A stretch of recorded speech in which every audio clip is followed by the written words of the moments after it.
बिस्मिल्लाहिर्रहमानिर्रहीम।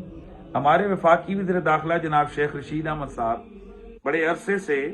अपनी लाल हवेली पर जश्न आज़ादी के सिलसिले में तकारीब का इनेकाद करते हैं और बिलखुसूस 13 अगस्त की रात 12:01 पर वहाँ बड़ी तारीखी और बड़ी शाया निशान अंदाज से आतिशबाजी होती है और उनका ये मामूल बड़े अरसे से जारी है। अभी मैं कमेटी चौक रावलपिंडी से गुजर रहा था, मैंने वहाँ देखा कि इस दफ़ा भी उनका प्रोग्राम यकीनन है। उस सिलसिले में उनके वहाँ जो लोग हैं वो वहाँ बैनर्स वगैरह आविज़ा कर रहे थे, जिससे ये पता चला कि इस दफ़ा भी उन्होंने जश्न का एक बाकायदा तौर पर प्रोग्राम बनाया है। लेकिन शायद शेख रशीद अहमद साहब की जहन में ये बात नहीं होगी, उनकी तवज्जो में ये बात नहीं होगी कि इस दफ़ा जो 14 अगस्त का दिन आ रहा है तो ये मुहर्रम शरीफ की 4 या 5 तारीख को आ रहा है और हम मुसलमान निवासा रसूल सैयदुश्शुहदा हज़रत सैयदना इमाम हुसैन रज़ियल्लाहु ताला अन्हु अलैहि सलाम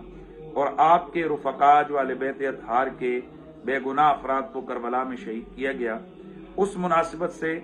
और हज़रत सैयदना फारूक आज़म रज़ियल्लाहु ताला अन्हु की शहादत के हवाले से हम लोग दुख और परेशानी में होते हैं और हमारा मोहब्बत रिसालत माब का अंदाज ये होता है कि मुहर्रम शरीफ के दिनों में हमारे यहाँ हमारा एक कल्चर है कि हम जश्न या खुशियों का ये समा बपा नहीं करते हैं। यकीनन ये दिन आले बैत अतहार और रसूलुल्लाह के लिए गम के अय्याम हैं और परेशानी के अय्याम हैं और पूरी उम्मत मुस्लिमा हर मुसलमान हुजूर की खुशी में खुश है और हुजूर के गम में गमज़दा है। लिहाजा मैं इस वीडियो पैगाम के जरिए से मोहतरम शेख रशीद अहमद साहब की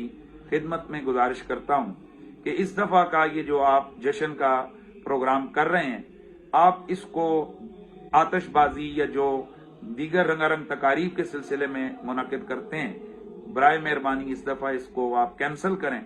और अगर आपने इज्तिमा करना है तो वहाँ पर नात, तिलावत, कुरान खानी करके आप आखिर में अपना खिताब फरमा लें और वही ईसाल सवाब आले बैत अतहार और दीगर सहाबा इकराम जो शुहदा हैं उनकी बारगाह में वही साल सवाब हो जाएगा। मैं समझता हूँ इससे आपका इकबाल भी बुलंद होगा, आपकी शान भी बुलंद होगी और आले ईमान के दिलों को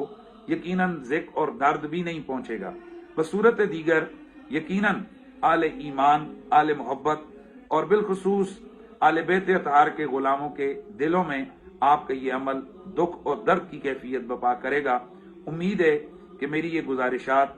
आप खुले और ठंडे दिल से और दिमाग से सोचेंगे और एक बेहतर और मुनासिब फैसला करेंगे। अस्सलामु अलैकुम वरहमतुल्लाहि ताला व बरकातुहू।